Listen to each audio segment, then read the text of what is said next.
आप सभी दोस्तों का नमस्कार। दोस्तों, यहाँ पे आज बहुत बढ़िया प्रोग्राम होना था, ये आप देख सकते हैं सामने। और मैं भी इसकी रिकॉर्डिंग करने आया था यहाँ पे। आज हमारा हिंदू नववर्ष और हम इसको मनाने यहाँ पे पहुँचे थे, लेकिन बारिश की वजह से कुछ दिक्कतें आ गई हैं। इतना सुंदर खूबसूरत ये स्टेज बनाया हुआ था, मैं आपको पूरा दिखाऊंगा यहाँ पे। और देखिए, और यहाँ पे पहुँचने वाले हैं श्री पुष्पेंद्र कुलश्रेष्ठ जी, शायद पहुँच चुके हो यहाँ पे, लेकिन बारिश की वजह से यहाँ पे काफ़ी सारी दुविधा और थोड़ा सा वेन्यू शिफ्ट किया है। और चलते हैं हम, जो यहाँ पे क्लब है वहाँ पे क्लब हाउस में आगे का प्रोग्राम होगा, तो वहाँ पे मैं आपको पूरा प्रोग्राम दिखाऊंगा वहाँ से। और देखिए, ये तो मौसम है और इसमें किसी का बस नहीं। थोड़ी संभावना बनी थी बीच में कि शायद कुछ ठीक ठाक चलेगा, लेकिन थोड़ी सी दिक्कत हो गई। देखिए, सारे लोग सामने खड़े होकर के, और मुख्य अतिथि के रूप में श्री पुष्पेंद्र कुलश्रेष्ठ जी आए हुए हैं, लेकिन बारिश काफ़ी तेज। और अभी हम यहाँ पे कुछ थोड़े से एक तरह से प्रकृति के आगे नतमस्तक हैं और कुछ नहीं हो सकता। सारे लोग यहाँ पे इंतजार करते हैं कि शायद किसी तरह से यहाँ पे प्रोग्राम होगा, लेकिन ये देखिए सारे लोग यहाँ पे थे। पूरा देखिए यहाँ पे कितना खूबसूरत यहाँ पे इंतजाम किया हुआ था। ये देखिए सारा बहुत ही शानदार प्रोग्राम, लेकिन यहाँ से प्रोग्राम अभी शिफ्ट हो गया है। और चलते हैं हम भी, यहाँ पे क्लब में होना सुनिश्चित हुआ है, तो चलते हैं क्लब की ओर। हिंदू नववर्ष के उपलक्ष्य में और आज से जो शारदीय जो हमारे चैत्र नवरात्रि शुरू है, उसके उपलक्ष्य में यहाँ पे रघुवीर झा जी, तो बारिश की वजह से थोड़ी सी दिक्कत हो गई, है ना। कोई नहीं, होगा हमारा ये प्रोग्राम पूरा होगा, कोई दिक्कत नहीं। चलो मैं थोड़ा सा मिलता हूँ इधर, देखते हैं क्या इंतजाम हो रहे हैं, पूरा आपको बताऊंगा यहाँ पे पूरा। देखिए सारे लोग यहाँ पे बहुत शानदार इंतजाम हो रखा था, लेकिन छोटे छोटे बच्चे क्या बढ़िया तरीके से देखिए, इतना खूबसूरत यहाँ पे देखो, छोटे छोटे बच्चे यहाँ पे स्टेज लग रहा है ये। और अभी तैयारियाँ चलती हैं थोड़ी देर में, और जो पहुंच चुके हैं यहाँ पे, मैं भीड़ दिखाता हूँ। तो पूरी देखिए यहाँ पे बहुत सारे लोग यहाँ पे पहुंचे हुए। और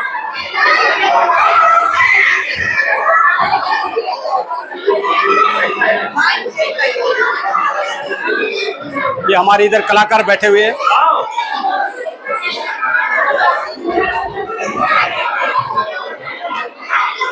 आपका भी रहा होगा यहाँ पे प्रोग्राम आज? बिल्कुल। Very good.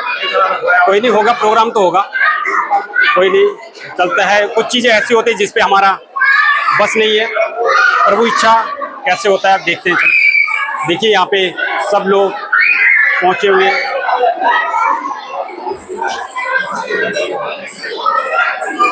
ये देखिए भीड़ देखिए, अभी भरता जाएगा थोड़ी देर में। और बहुत बढ़िया यहाँ पे होगा प्रोग्राम, अच्छा प्रोग्राम होगा ये, बहुत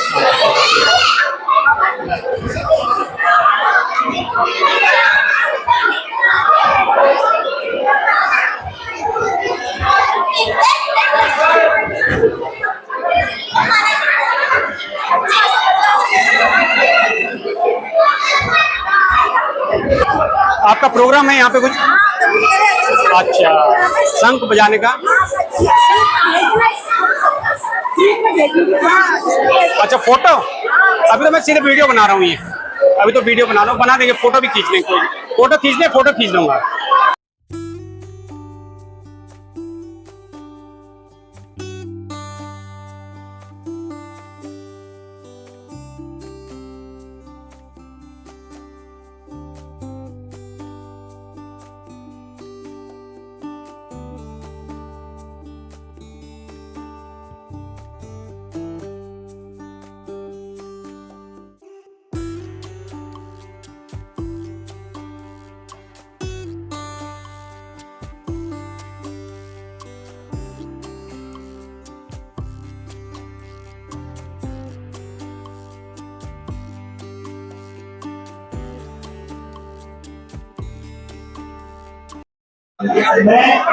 पुष्पेंद्र कुलश्रेष्ठ जी पहुंच चुके हैं और प्रोग्राम होने वाला है।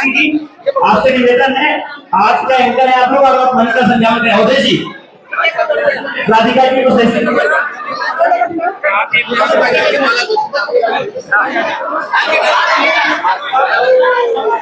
कार्यक्रम की शुरुआत की जा सके, आप सबसे विनम्र निवेदन है कि जिसको जहां स्थान मिलता है वो बैठ जाए।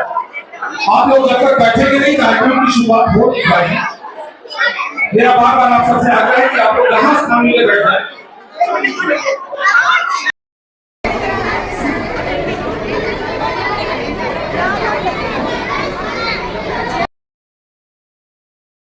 तुम जिंदा हो तो जिंदा नजर आना जरूरी है। आप लोग अगर लंबे समय तक पुष्पेंद्र जी को सुनना चाहते हैं तो थोड़ा तालियां वगैरह बजाते रहिए आप लोग।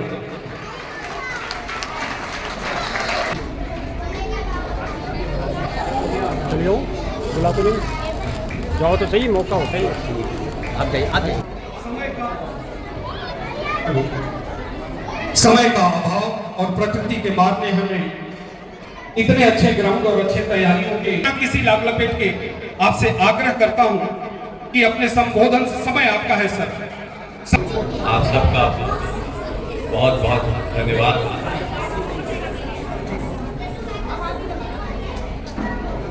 मुझे आप लोग अलग अलग चैनलों से सुन चुके होंगे, लेकिन दिल्ली में रहते हुए एक पहली सवाल है किसी सोसाइटी के कार्यक्रम में आया हूँ। प्रदीप जी भी आ जाए। मैं तो कहूंगा कि आयोजन समिति के सभी लोग साथ जी से इसका विमोचन कराएं। तालियों से स्वागत करते रहे आप लोग।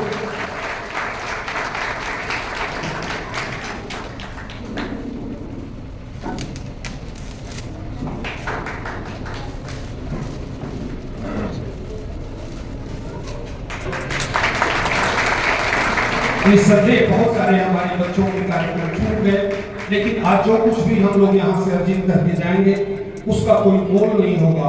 हमारे बच्चे हैं, हमारे घर में रहेंगे, कल को फिर एंटरटेनमेंट का काम करें तो भरपूर एंटरटेनमेंट का काम करें। चलिए मंदिर में कथा करने से जाना है और फिल्म के बारे में सोचना, ये नहीं हो सकता। हिंदू समाज की समस्या ये है, उसको ये पता नहीं कि कब क्या करना, ये भी हो जाए, ये भी हो जाए, ये भी हो जाए, तो ये मेरे जैसी जगह नहीं। हम पिछले 70-75 सालों से जो लोग रामायण पे, सीता पे, राम पे, लक्ष्मण पे, हर के ऊपर बात करने के लिए जिनको बड़ा टाइम है और वो अपना ज्ञान दे देते हैं कि राम ने ये नहीं किया और राम को ये करना चाहिए था और लक्ष्मण ने ऐसा क्यों किया और सीता को क्यों निकाला, वो लोगों को ये नहीं पता 70 साल 24 घंटे बड़ी बड़ी बातें, हम दुनिया की सबसे पुरानी सभ्यता है, ये है हम वो। लेकिन ये देश जब दुनिया आपकी तरफ देखती होगी, कुछ पैसे कमाते कुछ लोग अमेरिका में जाकर के रॉब काटते हैं, और वहां से लौटेंगे तो बताएं कि हमारा बेटा तो अमेरिका में, हमारी बेटी तो इंग्लैंड में है। ऐसा लगेगा जैसे बाकी तो ये भिखारी करते हैं। उनको भी शर्म नहीं आती कि पूरी दुनिया जब आपको देखती होगी, जब आपसे हाथ मिलाती होगी, जब आप अंग्रेजी में हेलो कहते होंगे, तो वो आपके बारे में क्या राय रखते? ये बताते हैं कि हम दुनिया के विश्व की पहली सभ्यता है और 70 साल से इस देश का पूरी सत्ता, पूरी व्यवस्था, पूरे संगठन एक झूठ बोल रहे हो, ऐसा झूठ जिसके ऊपर कोई डिबेट ही नहीं हो सकती। 15 अगस्त 1947 को देश आजाद हुआ है, ये दुनिया के किस डॉक्यूमेंट में लिखा हुआ है? लेकिन जहां सवाल खड़ा करना है, जहां आंख में आंख डाल के पूछना चाहिए, वहां तो जमचगिरी करके हमें टिकट मिल जाए, जाति के नाम पे, इलाके के नाम पे, मोहल्ले के नाम पे, और उस लूट में हम शामिल हो जाए। इससे वो क्षमता नहीं है हमारे समाज में पूछने कि 15 अगस्त 1947 को भारत आजाद हुआ है, ये किस डॉक्यूमेंट में लिखा हुआ है? कुछ मूर्खों ने झंडा फहरा के भारत माता की जय, कुछ ने कबूतर उड़ा के, और 15 अगस्त को आजाद हुआ। तो दुनिया आपको देखती होगी आचार विचार से और काम से, तो सोचेगी उनके वंशज इस तरीके के लोग हैं। फिर यही पता नहीं कि हमारी डेट ऑफ बर्थ क्या है। कई समाज में कोई सन्नाटा, दुनिया की बातों में हम बहस करते, दुनिया की बेमतलब की बातों से कोई लेना नहीं होती। 15th August 1947 it was not a independence day, और जिन्होंने आपको गुलाम बनाया, आप लाख उनको बुला के हमसे आज भी 1000 गुना ईमानदार। शत्रु अगर ईमानदार हो तो आपके दम होना चाहिए, उसकी तारीफ करेंगे। शत्रु है ठीक है, लेकिन ईमानदार हो जाए, या तो दोस्त ईमानदार, शत्रु की बात सुनो, यहां अपने ईमानदार। 15 अगस्त 1947 को ग्रेट ब्रिटेन के प्रधानमंत्री क्लेमेंट एटली अपनी कैबिनेट की मीटिंग में लिख रहे हैं, and that document is available in British archive. 15 अगस्त 1947 को सत्ता का हस्तांतरण हुआ है, मतलब transfer of power, it was not a freedom. अब सत्ता के हस्तांतरण को आप आजादी मानते हैं तो इससे बड़ी दूर तक दुनिया में नहीं हो सकती। जिस दिन आजादी की तथाकथित घोषणा पार्लियामेंट में हो रही थी, हम मैंने वही कहा 70 साल इतिहास में एक मुश्किल से 1 मिनट के बराबर है। हमारी पूरे समाज का डिस्कोर्स ही कहीं और है, और हम अपनी बीमारियों के लिए किसी एक शब्द को ढूंढ लेते हैं, इसकी वजह से हुआ, इसकी वजह, ये नहीं कहेंगे कि हमारी वजह से। 15 अगस्त 1947 को जब भारत की संसद में हमारे फूल वाले चचा जब आजादी की घोषणा कर रहे थे कि आप भारत की आजाद हो गया है, उस समय देश का फर्स्ट गवर्नर जनरल कौन था? लॉर्ड माउंटबेटन भारत के थे, वो आजाद करने आए थे भारत में। तो लॉर्ड माउंटबेटन भारत का गवर्नर जनरल है, जिसके देख में शपथ दी जा रही है, और वो हम आजाद हैं। ऐसे एक झूठ है वो पॉलिटिकल पार्टी के लिए कि इंडियन नेशनल कांग्रेस की स्थापना भारत को आजाद कराने के लिए चल रहा है झूठ। इंडियन नेशनल कांग्रेस की स्थापना ग्रेट ब्रिटेन के खुफिया विभाग, सीक्रेट सर्विस की, उसमें काम करने वाले एक आदमी को इटावा का कलेक्टर बना के भेजा। और आज तो हम लोग समाज सेवा के नाम पे दुनिया जमाने के काम करते हैं, और उस कलेक्टर ने इटावा में आकर के सिवाय सोशल वर्क के अलावा कुछ नहीं, और उस सोशल वर्क से हमारे जो भावुक हिंदू थे वो समझने लगे कि यही सबसे बड़ा देवता। और उस आदमी ने एक समय के बाद वो दिल्ली आया, और दिल्ली आने के बाद उन अंग्रेजों का उस खुफिया विभाग में काम करने वाला आदमी दिल्ली आकर के इंडियन नेशनल कांग्रेस की नींव रखता है, जिसका नाम है AOU। ये मैं दुनिया में पहली बार देख रहा हूँ। अंग्रेज आए, अंग्रेजों ने कांग्रेस बनाई, और कांग्रेस कहा तुम्हें हमें इस देश से निकालना। और कांग्रेस पार्टी के 5 अध्यक्ष लगातार अंग्रेज रहे, और कांग्रेस की कहते हैं हमने भारत को आजाद किया। जो तर्क की बातें, लॉजिक की बातें, उसे तो बोलिए भाई। इसके मंदिरों को जो सनातनी हिंदुओं ने ये समझ रखा है कि जो मंदिर है आपकी अनंत इच्छाओं की पूर्ति के लिए है, मंदिर इस काम के लिए नहीं बना। आस्था अलग चीज है, साइंस अलग चीज है। आस्था में तर्क नहीं होता, साइंस में तर्क होता है। इसके रोज तीसरे दिन इस देश की किसी न किसी सड़क के किनारे किसी जगह एक मंदिर का निर्माण होने लगा, और मंदिर बना के कई दुकान शुरू। कितने मंदिर हैं इस देश के अंदर जिसकी चिंता किसी को नहीं, जो अनादिकाल के मंदिर, लेकिन एक नया मंदिर है, वो साइंस कोई आए चांदनिया मोदी खड़े हो गए, उनकी भी दुकान चल रही है, वहां भी ट्रस्टियों की दुकान चल रही है, अरबों खरबों रुपया। हम सनातनी समाज के लोग हमेशा ये समझते हैं कि भाई हमें एक अच्छा नागरिक बनो, लेकिन ये भी ध्यान में रखो कि जो तुमको लूटने आए वो अच्छा नागरिक नहीं है। तो जो लूटने आया है, अगर लूटने वाले से अगर आप अच्छे नागरिक हैं तो लड़ नहीं सकते, इसलिए समाज में कुछ लोगों को बुरा बनना ही पड़ता है। हम तमाम हिंदू चलाते हैं, देखिए साहब अपने बच्चों को ये संस्कार दिया है, ये दिया है, ये दिया है, हम इनको पूजा सिखा रहे हैं। मेरे भाई, आरती और पूजा सिखाना एक अलग चीज है, लेकिन आरती पूजा से जो सड़क पे एक पागल कुत्ता खड़ा हुआ है, जो आपकी बेटी को हाथ लगा के बैठा है, उसे पूजा आने या संस्कारों से वो बेटी नहीं बचेगी।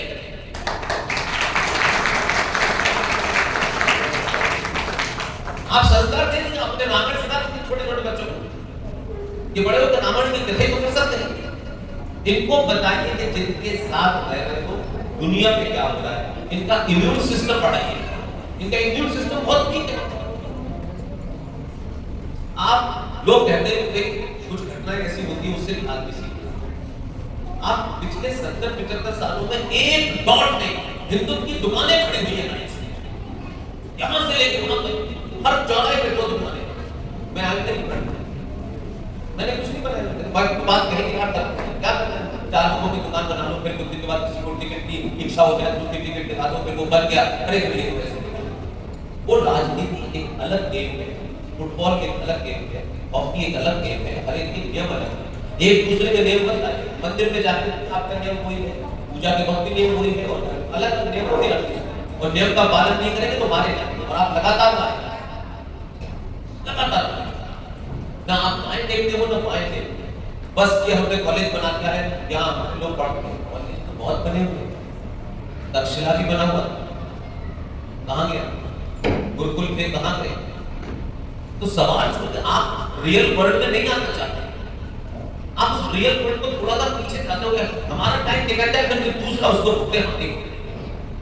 और इस मानसिकता से अभी तक आपको एक ठेकेदार ने इस देश में 2 चीजें छोटी छोटी नहीं की, और छोटी सी चीजें सब अवेलेबल है, and all are discuss in the parliament. कोई ऐसा नहीं कि कोई मुझे ही पता है, 1000 सभाओं में कुछ बातों को रिपीट करता हूं ताकि इनकी समझ में आ जाए और कि कुछ खुद कुछ करें। कोई जरूरत नहीं है हालांकि बंदूक लेके एक आदमी की बात समझ में आ जाए, कोई कहे यार इतनी बड़ी प्रॉपर्टी तो हमने सुनी नहीं थी आज तक, हम तो यही समझते थे कि आटा खत्म हो गया, चावल की दाम बढ़ गई, ज्यादा कोई बात नहीं। वो 4 लोगों को भी बताएगा तो लोगों के किसी न किसी दिन किसी एक्शन लेने की ताकत पैदा होगी।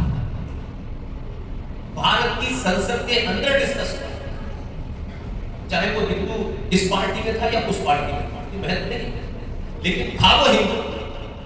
वोट लेते वक्त वो नंबर थोड़ा तिलक लगा के आता है कि वोट हमें दे, लेकिन उसका गरिमान ने पूछा कि जब तू संसद में बैठा हुआ और ये बिल पास हो रहा था तो तू शोर मचा के निकलता तो पूरी दुनिया देखती, तो पूरी शोर क्यों मचा रहा? तो कम से कम वो बिल पे क्या था पूरी दुनिया को पता चला। इसके हैदराबाद वाले को आप कितनी भी गाली दे दीजिए, वो पार्लियामेंट में खड़े होकर के अपनी कौम बता देता है कि आप नहीं बता, क्योंकि आप तो अपने स्वार्थ मत छोटे हैं। मैं क्यों फंसू इस चक्कर में? मैं तो नंबर 2 कमाने आया हूँ, कमा के जाऊंगा, 10 रुपए से आएगा 10 करोड़ की कोठी बनी हुई है, बस यही मेरी राजनीति। भारत की संसद के अंदर 2 चीजें डिस्कस हुई। एक डिस्कस हुई ये वक्फ बोर्ड के बारे में। 90% हिंदू वक्फ का मतलब ही नहीं जानते, वक्फ का मतलब ही नहीं उसे पता, और आप उनके साथ में कई सौ सालों से रहते हैं, कोई ऐसा नहीं 47 साल, तो क्योंकि आपका इंटरेस्ट नहीं है वो जानते, आपका इंटरेस्ट है घंटी बजाई, भगवान से मांगा और इस भगवान ने मेरा काम नहीं किया, भगवान बदल दो, दूसरे को दे दो। इसके वो चीज आपको नजर नहीं आई। अब क्योंकि आपके रूह के सामने खड़े हो गए तो आप कहते हो अब कुछ करना है, अब कुछ करने लायक नहीं है, you can't do anything. Bharat की संसद के अंदर जब डिबेट वक्फ बोर्ड पे चल रही थी तब उस वक्त मिनिस्टर का बयान था, और आप सब जानते हैं पढ़े लिखे लोग, पार्लियामेंट में कोई बयान एमपी मिनिस्टर का दिया हुआ अगर गलत होगा तो माफी मांगनी पड़ती है, लेकिन आपके डिस्कोर्स में कहीं सरकार ने कितने % सब्सिडी दी है, दाल सस्ती हुई कि नहीं, चावल हुआ कि नहीं हुआ, हमारी जाति को क्या मिला, उसकी जाति को क्या मिला। वक्फ बोर्ड में जिस पर डिबेट हो रही थी, भारत के मिनिस्टर ने ये कहा कि भारत की जो टोटल लैंड एरिया है, total land area of Bharat, जिसे आप भारत मां, और ये भारत मां इसके बारे में डिस्कस कर रहा हूं कि इसी मां के टुकड़े जब हुए तो 10.5 लाख सनातनी हिंदू मारा गया। कोई 1000 साल पुरानी कहानी होती तो कहते भाई हम भूल गए, हमें बताई नहीं। 47 तो कल की घटना है, उसकी पीढ़ी तो जिंदा है। कितने लोग मारने के बाद एक हिस्सा चला गया, हम उसकी चिंता भूल गए, उसके बाद क्या होगा? 47 से बाद की घटना है। भारत की संसद में मिनिस्टर ने बयान दिया है कि भारत का जो टोटल लैंड एरिया है, उस लैंड एरिया का सबसे बड़ी भूमि, और ये मैं हिंदुओं के सामने इसलिए बता रहा हूँ कि हिंदू वो कौम है जो अपने 2 सगे भाइयों के अंदर अगर जमीन का बंटवारा होता है और बाप ने कुछ 4 गज एक भाई को दे दी हो, जीवन भर में युद्ध होता है और केस करते हैं 10 जमीन के केस करते हैं, जिसकी हम वंदना करते हैं, हम ये करते हैं, दुनिया के ढकोसले लगा करके हम इस मट्टी को नमन करते हैं, ये सब तो है। लेकिन ये पूछा नहीं किसी ने कि भाई हम तो थे गिनती में भी ज्यादा, सेना में भी, पुलिस में भी, सब जगह आप थे, लेकिन हिंदू नहीं थे। ये ब्राह्मण है, ये ठाकुर है, ये अगड़ा है, ये पिछड़ा है, इसमें भारत की संसद के डिस्कशन में बताया गया कि भारत की जो टोटल लैंड एरिया है उसका सबसे बड़ा भूभाग रेलवे के पास है। अब जैसे ये बोला तो हिंदू कहता रेलवे तो अपनी, जैसे हमारे पिताजी की रेलवे भाई तो अपनी है, तो हिंदू के पास है ना। सबसे बड़ा भूभाग रेलवे के पास है, उसके बाद भूभाग डिफेंस के पास है, तीसरे नंबर पर वक्फ बोर्ड के पास। और चौथे नंबर पर जो मुसलमान 20 करोड़ रहते हैं उनके पास है। तो भारत के सनातनी Hindu as per the census of government of India 82 crore Hindu 5वें भूभाग पर है। अब जोर से बोलो भारत माता की जय बोलो सब। इसमें रिटॉरिक्स है, बंधन चंदन के करते लोग घर में बैठे हुए, आपका जो दिल चाहेगा। ये स्थिति पार्लियामेंट के अंदर की है और आप जब ये कहते हैं कि रेलवे बनी बात और सब वाले पब्लिक डोमेन में है, बस कितनी फर्क है। मैं हिस्ट्री को ट्रेस करता हूं तो मुझे सामने समझ में आता है। आपको लगता है मेरा क्या है, मेरा दिल्ली में मकान बना हुआ है जोरबाग के अंदर, अरबपति लोग यहाँ तो नहीं कुछ पागल आया। कश्मीर के कश्यप ऋषि के वंशजों को भी एक पागलपन सूझता था। I started my career in the journalist 1988 and I was in Kashmir। जो कहानी आपने पढ़ी है उन गिरजा टिकू के परिवार को मिलाऊं जिसकी कहानी चिल्ला चिल्ला के बताई कि लोग बोले ऐसा हुआ है। इसलिए हिंदू समाज से अगर ये पूछो कि फ्रांस में कौन सा लेटेस्ट फैशन आया उसको पता हो, लेकिन ये नहीं पता चलता कि जिस मोहल्ले में मैं रहता हूँ इससे 4 घर छोड़ करके जो हिंदू था वो कहाँ गया। वो हमारी प्रायोरिटी नहीं है, वो नौटंकी करने के लिए हम हिंदू है बनाना है। उत्तराखंड जब बना था तब पंडित अटल बिहारी वाजपेयी जी देश के प्रधानमंत्री और उस समय जो सेंसस था उसके हिसाब से उत्तराखंड में 2% मुसलमान 2%। ठीक जाके सेंसस को वेरीफाई करके 11.5% मुसलमान है। मैं सिर्फ इंफॉर्मेशन देता हूं, वेरीफाई कर ली 19-20 हो सकता है, 11.5 के 11 हो सकता है, लेकिन 11 का एक नहीं। दूसरी घटना हल्द्वानी नाम की एक जगह ठीक, और हमने नाम क्या दिया है उत्तराखंड को देवभूमि। अब जब आप देवभूमि बोलते हैं तो सब किसी भी नए आदमी ने मन नहीं होगा तो वहां देवता बसते हैं, तो देखो देवता बसते हैं तो वहां बस टेंशन है ही। तो देवभूमि तो हमने कहा, लेकिन उसी हरिद्वार में हल्द्वानी में मेरे सफर में सुप्रीम कोर्ट का एक ऑर्डर था, उसको लेकर के मैं गया। मैं हल्द्वानी में सफर भाई किसी से कहकर कि सवाल यही रखो, यहाँ बोलने का सब होगा, बाकी दिल्ली में बोलो तो किसी को मतलब नहीं है, क्योंकि सबने अपने अपने मकान कोठियाँ फार्म हाउस बना लिए हैं, बस खत्म कहानी। उसी हल्द्वानी में सबसे बड़ी जमीन का टुकड़ा रेलवे के पास है। जो लोग ये अछूत है, ये झूठ है, ये कुछ है, ये फलाना है, ये उस समाज की बात बता रहा हूँ। ये मैं किसी को टारगेट करने के लिए नहीं, जहाँ दिन भर हम इसमें फंसे हुए हैं, किसी को पता नहीं चला। इस देश में आज की डेट में गवर्नमेंट का रिकॉर्ड 5 करोड़ 20 लाख इलीगल लोग बाहर से आके रहते हैं। 5 करोड़ 20 लाख, क्योंकि आपको अपने बेटे को उच्च शिक्षा दे करके अमेरिका भेजना है, तो भारत भूमि लड़ाई कौन लड़ेगा? गरीब का लड़का। कितने गरीबों ने अमीरों ने अपने बच्चों को कहा कि ये भी करना है। उन 5 करोड़ 30 लाख को मैं और सिंप्लीफाई कर देता हूं। ऑस्ट्रेलिया नाम का एक देश है, उसका भारत से डबल जमीन, ऑस्ट्रेलिया डबल जमीन। भारत में 2 और ऑस्ट्रेलिया की टोटल पॉपुलेशन 2.25 करोड़, भारत में 2 ऑस्ट्रेलिया इलीगल बसे। इस पे कोई चिंता है, कोई डिस्कोर्स है? अभी इलेक्शन की टिकट मिल है, फिर देखो उसके बाद राष्ट्रवाद गया, बाद में पहले में शामिल हो। वहां पर जब इस डिबेट की गई, हंगामा हुआ, वो जो बेचारे वहां के मुख्यमंत्री तो थोड़ा यंग है, एक्टिव है, उनके किसी आदमी ने मुझसे कागज मांगा, मैंने उनको कागज वापस सब दे दिए। अब अपने से साधारण से लोगों के लिए एक कागज निकालने में भी पैसे खर्च होते हैं। नौकरी छोड़ के आए, हमारे पास कोई खाता तो है नहीं, तो कोई दुकान खोली, उनको कागज पहुंचा दिया। तो बेचारा इतना एक्साइटेड हुआ, 2 दिन के बाद आप एक्शन कर दिया। रात में एक्शन हुआ, सुबह 9:30 बजे 8.5 करोड़ के मुसलमानों के लिए बकरी खड़े हुए। अभी आपसे बहुत चंदा करने के बाद कह रहे हैं 1 रुपया दे दिया है आप, अब चाहिए लाश बचाइए।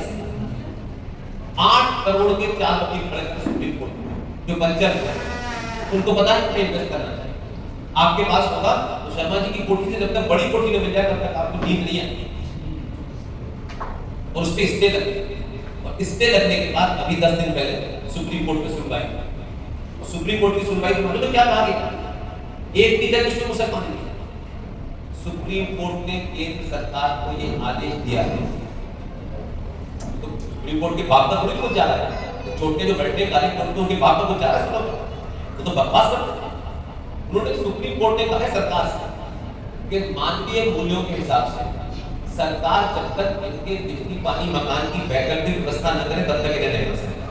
तो पहले तो वो इलीगल थे, अब मकान बिजली देकर उनको लीगल किया।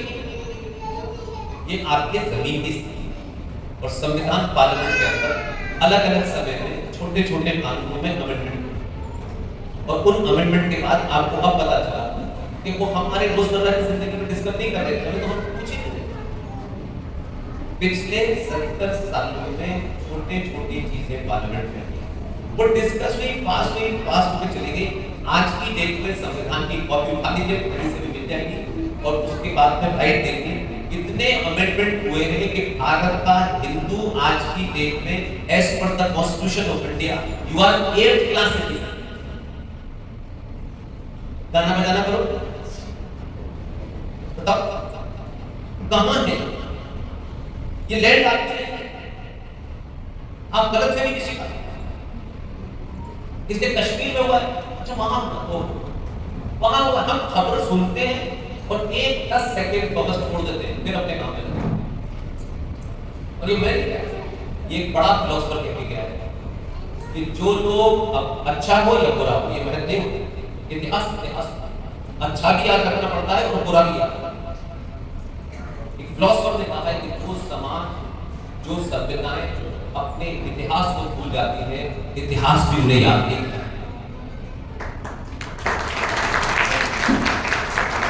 जितनी एनर्जी हमें एक दूसरे को, अपने साथी को, अपने भाई को, अपने रिश्तेदार को, अपनी जाति को एक दूसरे को नीचा दिखाने में लगी और पूरी दुनिया में आप हिंदू की बात करते हैं, आप हिंदू सरकार हिंदू बनाना हो सब। आप सोचो कभी मन के को चोट लगती है कि नहीं लगती होगी? यार बहुत बड़े मकान में है, करोड़पति है, सब कुछ, लेकिन इस देश में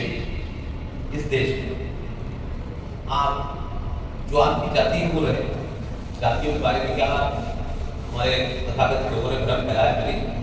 और आप जानते हैं कि मैं अलीगढ़ मुस्लिम यूनिवर्सिटी में पैदा हुआ हूँ, जहाँ इस्लाम कंपल्सरी का रोजा नमाज कंपल्सरी है, वो सब में बढ़ गया है। सुनी सुनाई बातें नहीं करता है, लेकिन शाहिद भाई भी हमारे भाई है, इनका भी डीएनए एक है, ये मैं फालतू की बातें नहीं करता, इसका कोई समझ नहीं। इसलिए मेरा आपसे निवेदन है कि भाई आप कम से कम जिसको नहीं जानते, जिस हिंदू से आपका पड़ोसी से किसी बात पे किसी बात कब तक चलाते चलेगा? आपके घर में कोई दुर्घटना होगी तो अमेरिका वाला भाई नहीं आएगा, पहले पड़ोस वाला। अगर कोई मनमुटाव भी हो गया है तो जब तक वो छोटा नहीं बनेगा तब तक आप बड़े नहीं बनेंगे। इसलिए आज आपकी स्थिति ये है कि आप हिंदुस्तान के हर शहर से आ रहे हैं, हर शहर से। और जो लोग, मैंने शुरू में कहा कि सारे धर्म बराबर हैं, इससे बड़ा अनसाइंटिफिक बात नहीं कर सकती। पहली बात तो धर्म का पूजा पाठ नहीं, राइट? और दूसरी बात, इस ब्रह्मांड की उत्पत्ति से जब तक ये ब्रह्मांड है तब तक एक ही धर्म था, एक ही है, एक ही रहेगा, इसे सनातन। ये भी गलत कभी मत मान लीजिए कि सनातन हमारी वजह से, हमारी वजह से कोई सनातन नहीं। ये सूरज हजारों साल से निकल रहा है, ये नदियां बह रही हैं, ये मिट्टी है, ये सब हजारों साल से, हमारा इसमें कोई कंट्रीब्यूशन नहीं है, बल्कि हमने तो इस मिट्टी के अंदर यूरिया डाल के इसकी मांग कर। और हमें पांचों चीजों को, जो मैं शुरू में कहा, जो 5 एलिमेंट आपके अंदर है, वही 5 एलिमेंट पे ये ब्रह्मांड है। आप उसके प्रति कृतज्ञ रहें। जब आपको एक गिलास पानी भी दे देता है तो आप थैंक यू कहते हैं ना, कहते हैं। तो इस ब्रह्मांड को थैंक यू कहना ही वो पूजा है। इस सूरज को जल चढ़ा के आपने हाथ जोड़े, हे सूरज देवता जो मुझे अग्नि चाहिए, तूने मुझे दी, इसलिए तेरा पता। अब आप उसको पूजा करते हैं, आप उसे नहीं कह सकते। इसलिए मैंने मां की बात मानी। हमारे यहाँ वंश, मैंने वही कहा कि आप टीवी सीरियलों से अपनी आस्था को मत छोड़ो। अब सास भी कभी बहू देख करके कोई होगा जो होगा, उससे कोई लेना देना नहीं है। इससे आपकी हमारी सबकी आस्था है। एक दुनिया का सबसे बड़ा सच कि हमारे यहाँ किसी भी काम में आपके यहाँ जब दीप को प्रज्वलित किया तो मैं सिंबॉलिकली कर रहा हूँ, तो मुझसे भाई साहब ने कहा, मैंने कहा किसी भी बेटी या माँ से इसका शुभारंभ क्यों क्यों आप मरते क्यों आए? कोई जेंडर जस्टिस का मामला नहीं, दुनिया का सबसे बड़ा सच मां है। तो हमने अंग्रेजी सीखी, उसके बाद से ही पैटर्न करता है। पूछिए कि जो पिता की कोई अकड़ है कि वंश मुझसे चलेगा, है ना, हमारे पुरुषों से वंश चलता है, पिता से वंश चलता है, पिताजी का नाम लिखा जाएगा son of so and so. ये परंपरा हमारी नहीं थी। पूछिए क्यों? मां क्या है? दुनिया का सबसे बड़ा सच। पिता क्या है? मात्र विश्वास। और पिताजी जो है मां को समझते हैं ये तो कमजोर है ना, यही है ना जेंडर जस्टिस में एक कहा, ये हमारी कल्पना नहीं, ये वेस्ट की कल्पना। इसलिए पिताजी की ये अकड़ नहीं होनी चाहिए कि वंश मुझसे चले। जिस दिन मां की खोपड़ी घूम गई, 20 साल बाद भी लड़के से कहेंगे ये नहीं, ये तेरे पिताजी पिताजी पिताजी नहीं रहे, क्योंकि मां को ही पता है कि उसका बाप कौन है। कोई बताएगा, कोई डॉक्टर लिखेगा, सिर्फ मां को पता है, मेरी मां को नहीं मानती, मेरी मां को ही पता है कि मेरा बाप कौन है। लेकिन हम कैसे बीमार लोग हैं, दुनिया में कहीं नहीं। 47 से पहले जो ब्रिटिशर्स भारत में थे, उन्होंने आपके ऊपर एक स्टडी, इतनी गहन स्टडी की जो किसी ने नहीं। उन्होंने बहुत जानबूझ करके क्या किया, आपके बेटे को एडमिशन लेना है, आपको एक नौकरी लेनी है, तो आपका डॉक्यूमेंट वेरीफाई करें। अंग्रेजों के जाने बाद भी हो, यहाँ जो IAS थे या गजेटेड ऑफिसर था, हम सब अपना डेट ऑफ बर्थ का सर्टिफिकेट कराने जाते थे। कभी आपके भाव आया था, मेरे पिता का नाम स्वर्गीय Baldev Krishna, date of birth, इसको ये अंग्रेज अफसर कैसे वेरीफाई करेगा? इसको कैसे पता ये मेरा पिता है और ये दिन पहले? उसने तो कोई पूछा नहीं, आपने बता दो। उसके साइन करने के बाद आपका ये डॉक्यूमेंट है कि ये सच में आपका पिता है और सच में आपका दिन पहले। करते थे कि नहीं करते? उनके जाने के बाद गजेटेड ऑफिसर पूछते तूने कहां देखा कि मेरी मां ने मुझे कहां जन्म दिया था, मेरे बाप ने जन्म कहां दिया? ये सवाल लॉजिक है ये चल रहा है। अब ऐसी चीजों को शायद समाज उसमें नहीं देखते, हम उस बैकग्राउंड से तो हमको हमेशा ऐसी चीजें दिखती। तो कॉन्ट्रास्ट बताना, तो किसी पॉलिटिकल पार्टी या किसी संगठन से मेरा कोई संबंध नहीं है, लेकिन अगर अच्छा काम किसी ने किया तो एक सामान्य नागरिक के तौर पर उसकी तारीफ करनी चाहिए। और वो ये नहीं सिविलाइजेशन का आलू सस्ता कर दिया, चावल सस्ते कर दिए, रूटीन पैटर्न है चलता है। एक सरकार बनी थी बीजेपी के समर्थन से, और उस सरकार का मुखिया कौन था?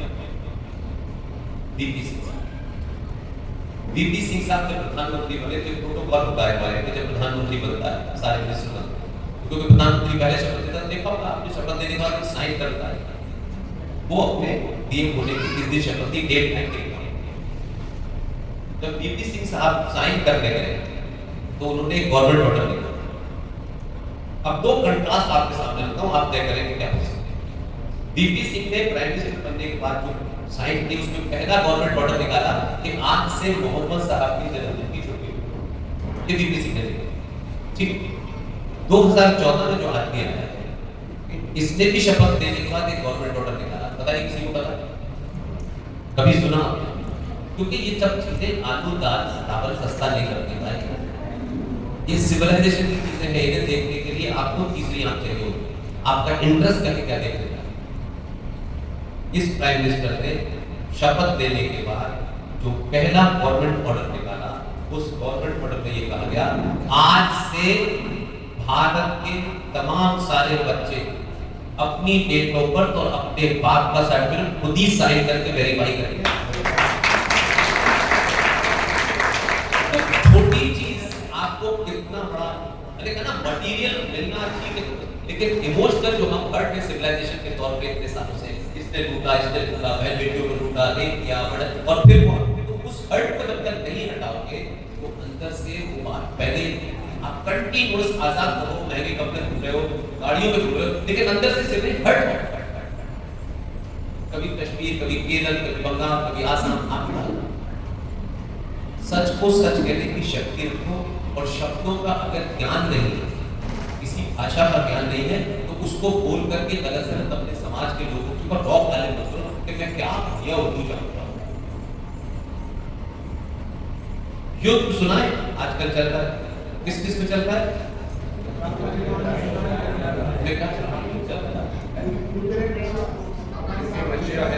सर आप किस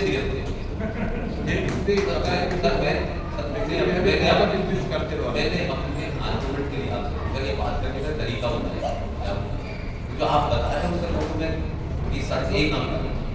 मैं कुछ समझाना चाह रहा हूँ आपको कि जब आप किसी शब्द के अर्थ में उस शब्द को जिसके साथ खड़ा करते हैं, वो उस शब्द के साथ कितना बड़ा अत्याचार। जितने भी शब्द हैं, शब्दों की उत्पत्ति कैसे होती है बताइए? कोई शब्द कहां से पैदा होता है? कभी सोचा है ये शब्द पैदा कहां से हुए? शब्दों की उत्पत्ति आपकी धार्मिक, सांस्कृतिक मान्यताओं, परंपराओं से होता है। एक एक शब्द के पीछे एक फिलॉसफी है, लेकिन हम सड़क साफ हो गए, मुशायरे सुनना ज्यादा शुरू कर दिए तो हमको पता नहीं है। इसलिए हम हिंदुस्तान पाकिस्तान के युद्ध हो, हम यही कह रहे हैं।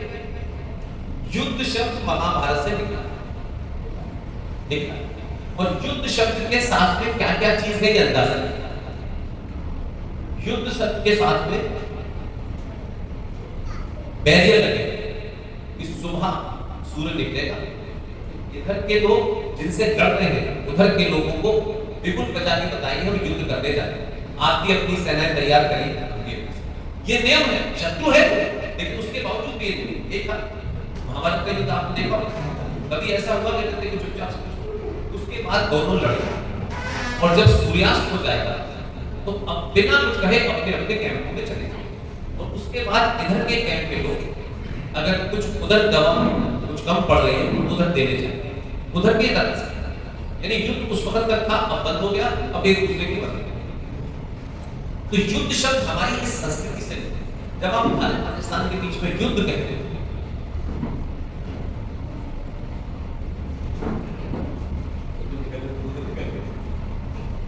जब आप भारत पाकिस्तान के बीच में युद्ध हो रहा है तो आप मालूम है आप समुद्र की तुलना कीचड़ से कर रहे हैं। हमारे संस्कारों से, आस्थाओं से युद्ध पैदा हुआ, उनके संस्कारों से क्या पैदा हुआ? जंग।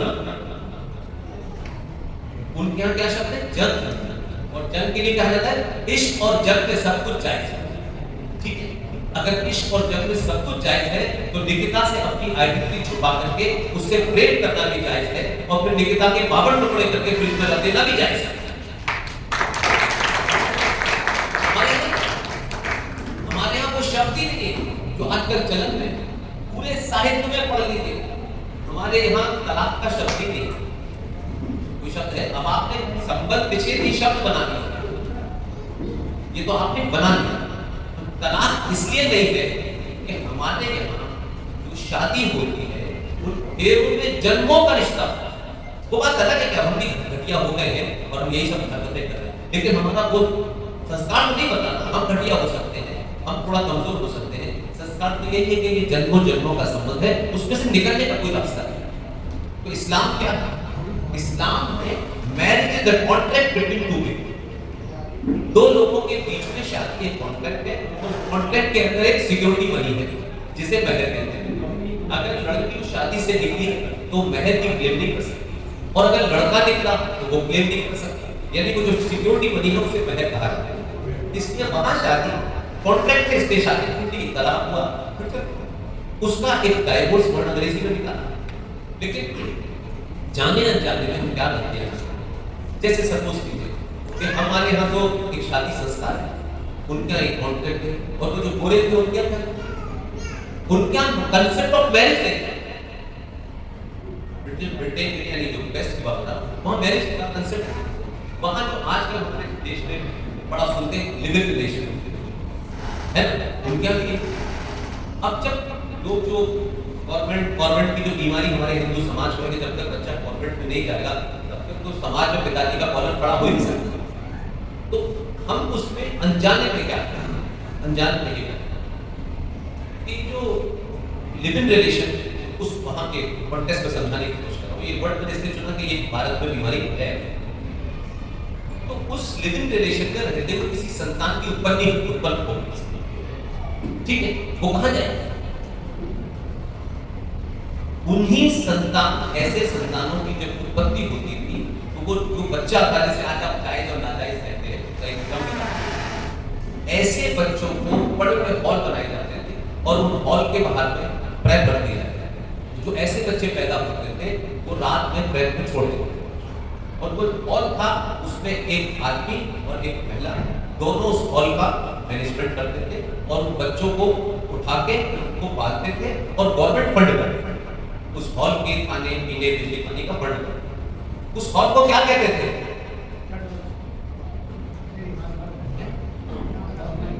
उसे गवर्नमेंट, ठीक है, पता। अब मेरा सवाल ये है कि आपको सब बीमारी पड़ी हुई है, आपका सॉरी आप मत दे दीजिए, जनरल पढ़ लेंगे कि आपका बच्चा अंग्रेजी स्कूल में नहीं पढ़ेगा तो आप समाज में छोटे हो, लेकिन उस बच्चे में बच्चा पीछे बैठा है छोटा सा, जिसको बेचारे कुछ नहीं पता, इसको 4 साल बाद इसकी माता जी इसको जरूर किसी स्कूल में भेजने वाली और ये इंग्लिश स्कूल में जाएगा बच्चा। अब इस बच्चे के साथ अत्याचार आप अनकॉन्शियसली कर रहे हैं, सिर्फ उसको समझो। हमारे संस्कार में हमारी बहन किसी से शादी कर तब वो पत्नी बनती और पूरी बहन जब किसी शिशु को जन्म देती है तो वो मां बनती है, यही पिता के रूप में वो पति बनता है। गवर्नमेंट स्कूल जिसकी उत्पत्ति ऐसे, जिसको आज के डेट में इलीगल वर्ड कहते हैं, इलीगल बच्चों के पालने पोसने की जगह मान।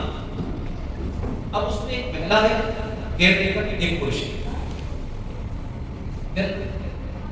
एक महिला जो उस गवर्नमेंट के अंदर काम करती है बच्चों का लालन पालन खाना खाने का, जिस महिला ने शादी नहीं की, किसी बच्चे को जन्म नहीं दिया, उन घटिया लोगों ने हमसे सीखा, वो उस गवर्नमेंट में मदर कहलाती है। एक पुरुष जिसने शादी करके पति नहीं बना, बेटा की जन्म देके बेटी को पिता नहीं बना, वो फादर है। और पैसे वाले लोगों के बच्चे सेंट फिदेलिस, सेंट जेवियर, पहले तो जेवियर का पता है कि इसका नाम क्यों रखा है, फिदेलिस के नाम क्यों रखा है, वो इतिहास अलग है। अब आप मुझे बताओ, घर वाली माँ सुबह बच्चे को बैठाती है स्कूल की गाड़ी में और फिर वो रात तक उसकी किटी पार्टी करती है। अब वो बेचारा बच्चा कह रहा है school, hello mother, hello father, और घर पे आ रहा है तो फादर उसे मिल नहीं रहा, मदर बिजी है। अब उसकी समझ में नहीं आ रहा ये भी फादर है, ये भी मदर है, घर पे भी एक फादर है, घर पे भी मदर है, असली कौन सा? मैं कोई बहुत सिंपल अपने जीवन के लिए बता रहा हूँ कि हमने कहाँ गलती की है जिसके कारण आपकी स्थिति ये हुई। फिर कहता बच्चा सुनता है, हम इतने लंबे समय से भारत के साथ युद्ध, पाकिस्तान के साथ युद्ध करते हैं और 71 का युद्ध हुआ, 65 का युद्ध हुआ। अब जब आपको तर्क नहीं होता तो डिबेट में भी आप अपनी उस फिलॉसफी को किस तरह से डिफेंड कर सकते हैं, ये हम नहीं कर सकते क्योंकि हमको पता ही नहीं, ना हमें इंटरेस्ट देता। भारत ने 71 वॉर में पाकिस्तान के 93,000 सैनिकों को सरेंडर करा। ठीक सर, हम युद्ध के मानने वाले थे तो हमने उसकी मर्यादाओं का ध्यान रखा और 93,000 जो सैनिक थे, उस समय की बात है जब अमेरिका से जब गेहूं आ रहा था तो वो गेहूं अमेरिका में सुअर का लाल रंग का गेहूं आ रहा और उसके बावजूद भी भारत ने उस युद्ध की परंपरा और सनातन की परंपरा से उन 93,000 लोगों को 3 महीने तक रहना खाना पीना किसी का हमने नाम नहीं काटा। कर सकते थे ना, नहीं किया। हम उस परंपरा पे अटके हुए और उन्होंने अपनी परंपरा में क्या किया कि हमारा एक फौजी और यहाँ से उन्होंने टर्न दिया, एक फौजी लड़ते लड़ते पाकिस्तान की सीमा में चला आपने उसकी दोनों आंखें निकाली, दोनों किडनी निकाली और सौरभ कालिया को वापस दे दिया। उन्होंने अपनी सभ्यता के साथ। अब हम क्या करें? नहीं, हम अपने मूल्यों से नहीं हटेंगे भाई साहब। आपके मूल्य जभी तक है जब उन मूल्यों के मानने वालों के साथ आप खड़े। अगर आपके मूल्यों को कोई मानता ही नहीं है तो फिर उससे उस भाषा में बात करो जिससे वो समझे। उनका वक्त महान है, आप वो तो गर्दन काटे, वो काटता है, उसकी परंपरा वो है, आपकी परंपरा ये है। तो पहली बार ये इतना बदली है और शायद बहुत सारे लोग इसको इमोशनल तरीके से देखते हैं, पर इसको इमोशनल तरीके से देखते हैं। वैसे इतना ही कहना चाहता हूँ, अगर यहाँ कोई पागल कुत्ता आ जाए और आपकी कॉलोनी वाले जानते ही पागल कुत्ता, तो क्या करेगा?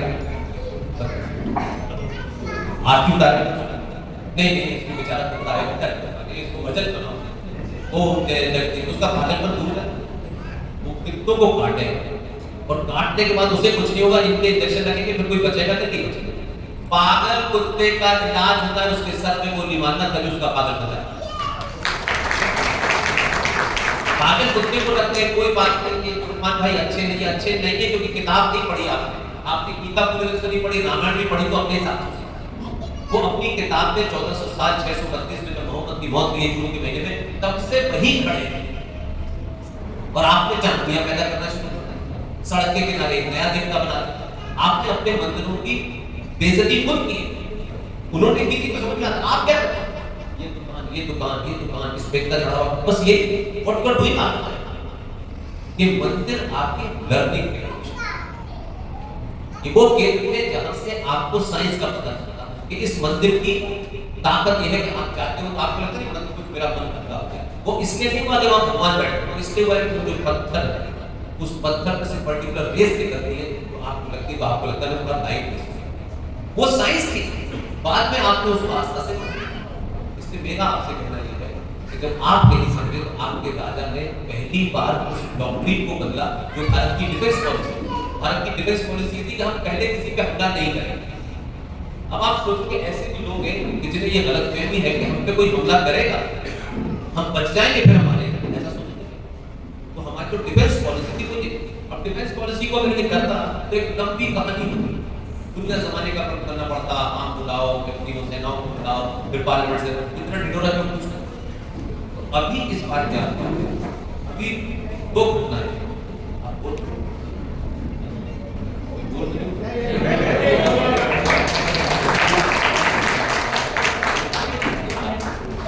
कोई समय सीमा है?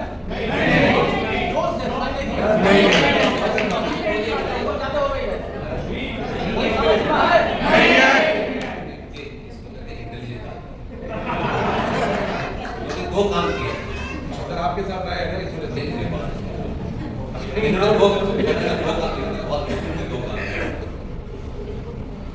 समय सीमा दी है, ज्यादा बात मुझे आराम से दीदी उसको रात में जयपुर निकलना है,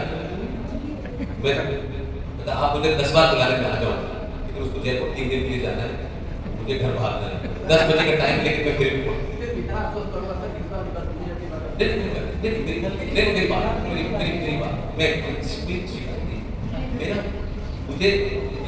मेरा ब्रेक ही ऐसा बना हुआ है, मैं उसके अलावा कोई बात सुनते ही न मुझे उठने बैठने के लिए सिर्फ इन सब चीजों की बात पढ़ने, डॉक्यूमेंट को निकालना, उसकी खोज करने का मेरा दूसरा कोई काम ही नहीं। इसलिए मुझे लगता है मैं जो कहते हैं वो बेस्ट हो रहा है, मैं स्टार्ट नहीं कर रहा था, होता रहता क्या बता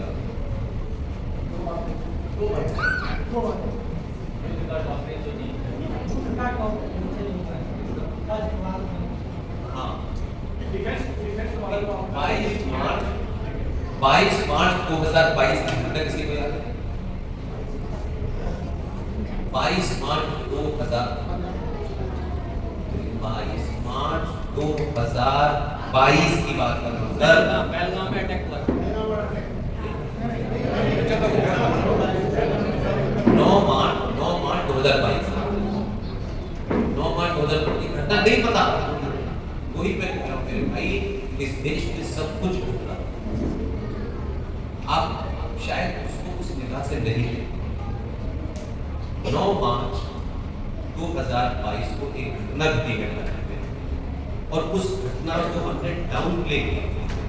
और घटना ये थी कि हरियाणा में अंबाला नाम की जगह, और उस अंबाला के अंदर भारत की अग्नि मिसाइल रखी हुई, ठीक है। अग्नि मिसाइल को डिस्लोकेट करके रखना, उसमें से एक का बटन दबाया, और मिसाइल इतनी समझदार थी कि वही गिरी जहां गिरना था। अब ये घटना घट गई। अब देखिए कि परिवार के अंदर बात करोगे, अब वो घट गई, जो उसका एक प्रोटोकॉल है आर्मी का, उन्होंने बाकायदा लिखित में कहा कि it was by accident, it was not intentional. और उसके बाद में वो जो कागज आदान प्रदान होते हैं, और उसके बाद में पहलगांव की घटना, और फिर दोबारा से अंबाला से अग्नि गई। इस बार हमने सच में भेजी, और जब हमने अग्नि वहां चली गई तो ये कहा कि इस बार तो हमने आपको पर गिराया। संकट ये है कि इसके अंदर दो बातें छुपी हुई। कुछ चीजें भारत में तो चिल्लानी इसलिए थी कि भारत में ज्यादातर हिंदू जो है ना माता की जय, और उधर से गोली चली, पता चला ये जो भारत माता की जय करने वाले, भारत माता की जय तब करो जब सामने लड़ने वाला खड़ा हो जाए तो उससे लड़ने की तैयारी हो। भारत माता की जय से कुछ नहीं हो। भारत के प्राइम मिनिस्टर ने तीनों सेनाओं से जो बातचीत की होगी वो एक गलत बात है, वो सार्वजनिक नहीं हो सकती। लेकिन इस डिफेंस पॉलिसी को कि भारत पहले हमला नहीं करेगा, इस घटना से पूरी पॉलिसी बदली, और जब से वो बदली हुई है भाईजान परेशान। तो जब विषय में नहीं जानते उस पर नहीं बोलना है, और तब से उस पर ये भी कह दिया गया है कि ये जो हमने किया ये ऑन है ऑपरेशन, ये बंद नहीं, हम सिंदूर बराबर भेजते रहेंगे जो पाकिस्तानी भाई मरेंगे उनकी बहनों। तो चीजें हो रही हैं, लेकिन हम उस स्पीड से नहीं चल रहे। हम सरकार में इसे हटाओ, इसे बनाओ, ब्राह्मण को ये मंत्री नहीं बनाया, ठाकुर को मंत्री नहीं बनाया, इससे किस क्या करना है भाई? और किस माई के लाल ने और किस किताब में लिखा है कि माँ के पेट से ब्राह्मण और ठाकुर और बनिया पैदा हो? किसने कहा? आप मुझे बता दो कहीं किताब में लिखा? हमारे यहाँ ये समाज अनादिकाल से कर्म प्रधान देश था, जिसने शास्त्रों का अध्ययन करा वो ब्राह्मण। अगर वही ब्राह्मण फौज में चला गया तो वो क्षत्रिय है कि नहीं? क्या आज फौज में ब्राह्मण नहीं? आपकी चीफ तक बनेंगे तो आपको कर्म से तो ये तो कर्म ही से तय होता है। आज भी ब्राह्मण जो टोटल पॉपुलेशन है उसका 0.002% ब्राह्मण का नाम भार्गव है, शर्मा है। सीवर सिस्टम को साफ करने का काम, तो इसका मतलब है कि वो कर्म से डरते हैं। आप समझो, तो सेना में जो चला गया वो क्षत्रिय है, जिसने पठन पाठन करके समाज को शास्त्रों का ज्ञान दिया, वो ब्राह्मण कोई भी हो सकता है। ये जो हमने जाति बनाई है मां के पेट से, ये नहीं होती मेरे भाई, ये कभी नहीं थी। इसीलिए कर्म प्रधान देश था, और कर्म से जाति जानी जाती है। मैं क्या काम करता हूँ, आप क्या काम करते हैं, इसके अलावा कुछ और है, लेकिन हमने उसको इस तरीके से उससे फायदा होना था, ताकत नहीं तो उसे छोड़ना नहीं चाहिए। तो अभी जो यूजीसी आया है इसमें मुझसे बहुत दुख लगा कि आप इस पे नहीं बोल, राजनीति के हर पहलू पर नहीं बोलना चाहिए। मेरा सवाल ये है कि एक दिन ऐसा आया तो टेक्निकली इसका कोई स्टैंड ही नहीं। अगर यही कानून को पूरे देश में लागू करते हैं तो फ्री फॉर ऑल है। इन्होंने कहा कि स्टेट तो नेचुरल जस्टिस के खिलाफ है, लेकिन होता क्या है कि कुछ लोग अपने एजेंडे को चलाते हैं, कुछ लोगों ने उसको ब्राह्मण वर्सेस दलित करके अन्य से करने इसका कोई मतलब नहीं। क्या ठाकुर को छूट गया उसको, क्या बनियों को छूट गया उसको? अगर आप उसको, मेरा अपना सजेशन है कि उनके राजनीति की बहुत सारी चीजें आपको पता नहीं, वहाँ क्या हो रहा है पता नहीं, हम तो सिर्फ अखबारों से सुन रहे हैं, क्योंकि अखबार की दुनिया में 20 साल। मेरा कहना है कि कभी कोई कुछ चीजों पे चुप रहना भी बड़ी चीज है।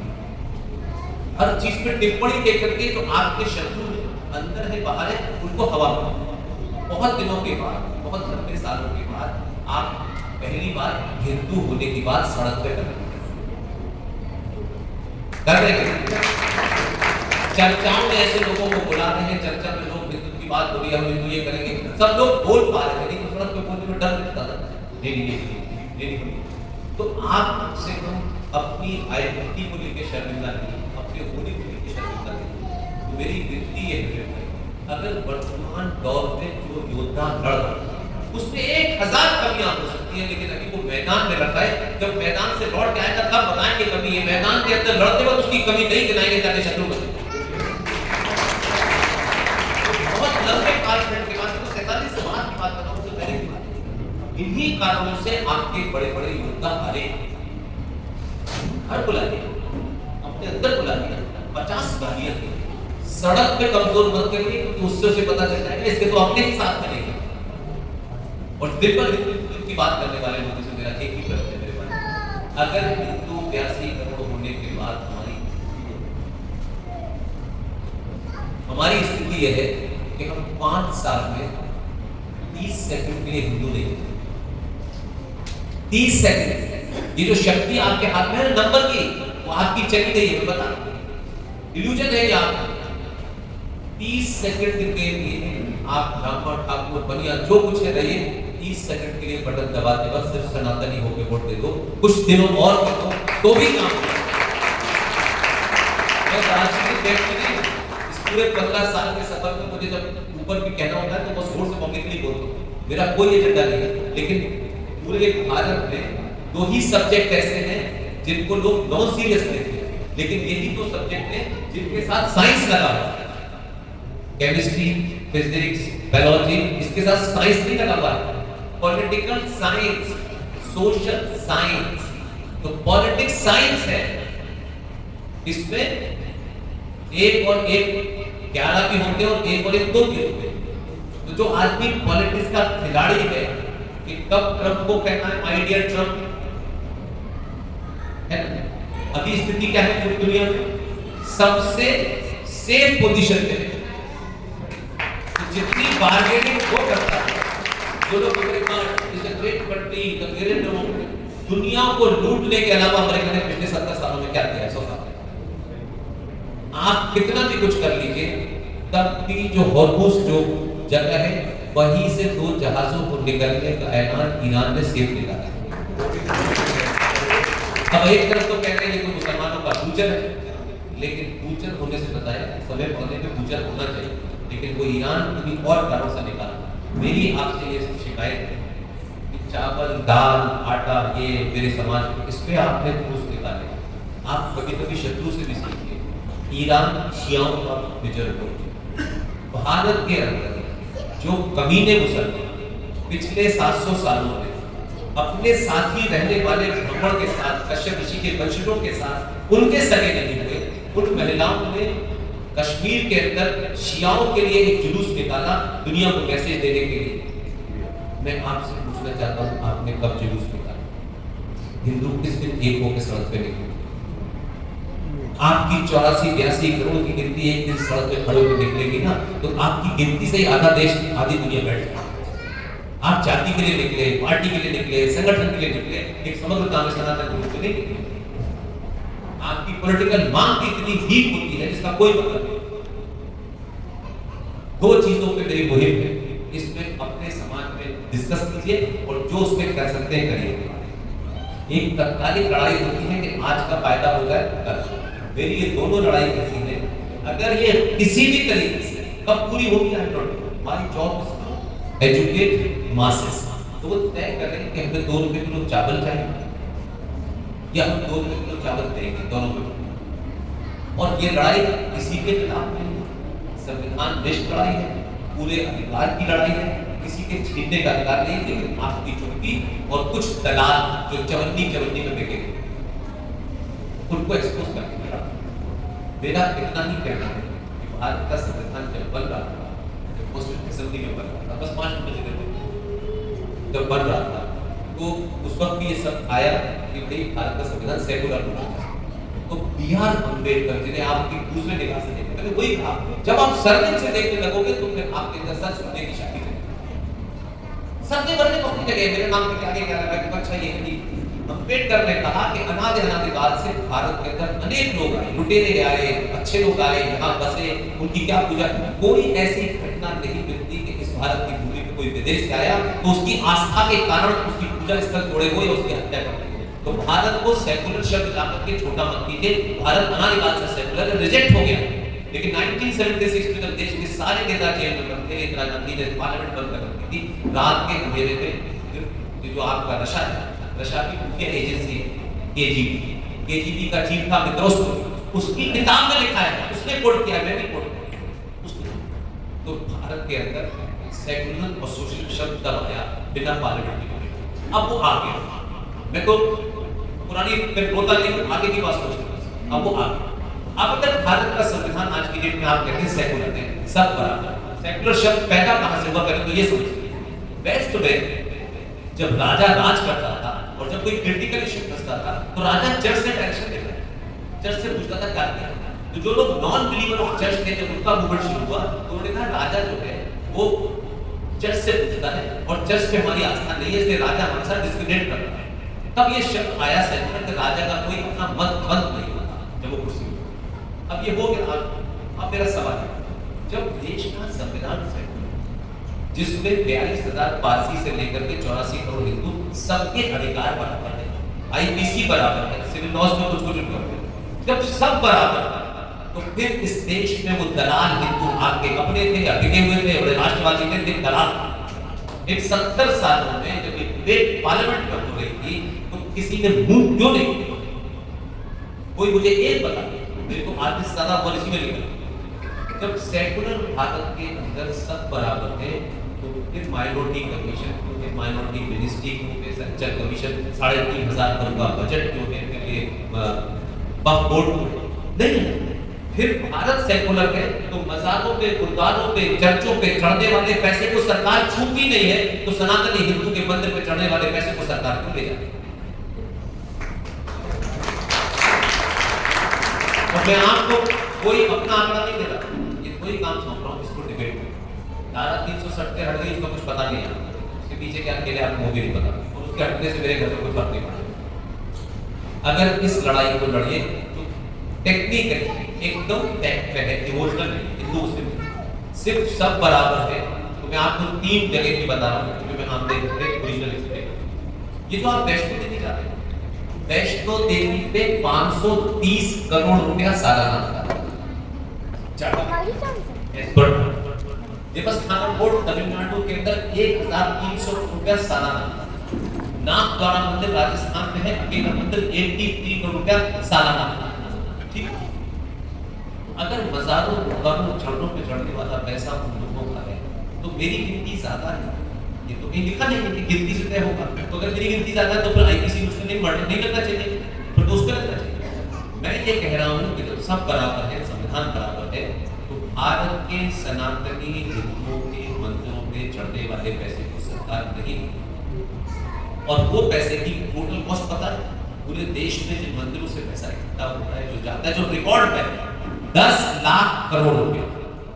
जिस दिन सनातनी हिंदुओं के पास ये पैसा आस्था का आएगा और उनका एक 4 ब्राह्मण 4 ठाकुर जिसपे विश्वास हो कर लो, अगर हम ये ईमानदारी से करें कि ये बस्ती है और ये पूरे देश में जैसे वो होते हैं ना कि क्या बोलते हैं उनको, मेडिकल रिप्रेजेंटेटिव होते हैं, उस तरीके के लोगों को पैसे पर सैलरी और देखें कि इस इलाके के अंदर कितने हिंदू हैं, किसकी बेटी की शादी नहीं हुई, किसका बेटा फीस के कारण पढ़ नहीं पा रहा है, ये सब करें और उसका डाटा बना के दे। 10 लाख करोड़ का मतलब समझ रहे हैं आप, हर साल बैंक में उतनी पड़ेगा और हर साल विदाउट इन्वेस्टिंग आपको मिलेगा। इस देश में कोई माई की लाल पार्टी हिंदू को खरीद नहीं सकती। बेटी की शादियां नहीं होती है, दहेज के लिए पैसे नहीं है, जलाया जा रहा है, गरीब बेटी शादी नहीं कर पा रही है, बेटी की उम्र 30 से 40 चली गई है, बेटा पढ़ नहीं पा रहा है। जो ताकत आपके हाथ में है, जो संवैधानिक है, जो लॉजिकल है, ये लड़ाई लड़िए ना और दबाव बनाइए सरकारों पे कि हमारी बीमारी है, ये बीमारी है कि हमारे जो पंडित जी वहां बैठे हुए, ये काम तो उन्हें बताना चाहिए। ये जो भोली भाली माँ जाती है वो 100 रुपए चढ़ाती है, अगर उसमें ईमानदारी होती तो कहता माँ ये 100 रुपए यहाँ पर चढ़ाना तेरे काम के है, मेरे काम के है, शाम को सरकार का अफसर आएगा ये नहीं चढ़ाता। तो ये अवेयरनेस पैदा हो जाती है। ये जो 1 किलो सोना चढ़ा रहे हैं, 2 किलो सोना चढ़ा रहा है, वो जा कहाँ रहा है, वो जा कहाँ रहा है। उसकी एक ही छोटी सी एग्जाम्पल बता देता हूँ। मोहन कौन सरकार के जमाने में जो पाकिस्तान का जो पंजाब प्रांत में मनमोहन सिंह जी से आए थे और उसी पंजाब प्रांत से एक आदमी थे जो दिल्ली हाई कोर्ट के चीफ जस्टिस बने थे, सोनिया गांधी है उस वक्त, क्योंकि वो पश्चात खिलाड़ी, जिसे आप एक बेवकूफ समझते हो ना, भोली सी है, माँ है, वो अपनी जगह होगी, लेकिन वो कितनी समझदार है।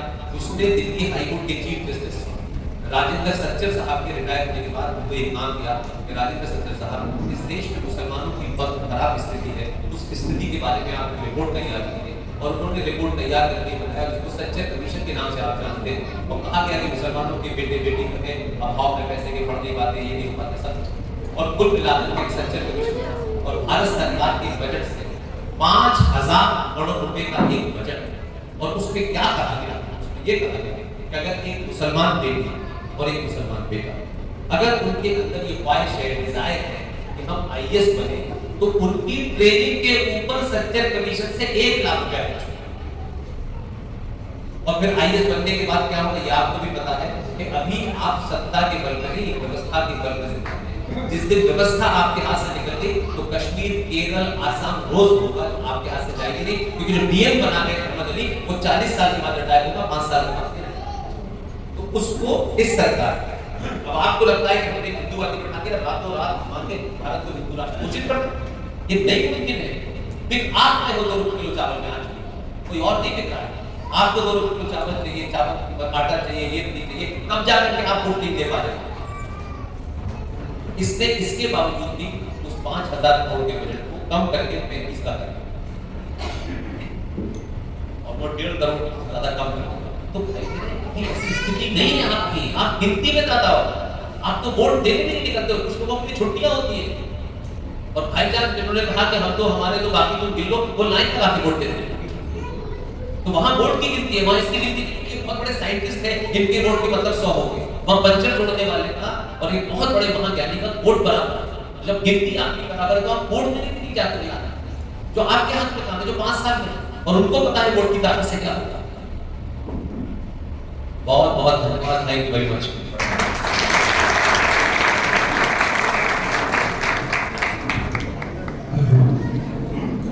राहुल जी 2 मिनट और दूंगा पुष्पेंद्र जी का।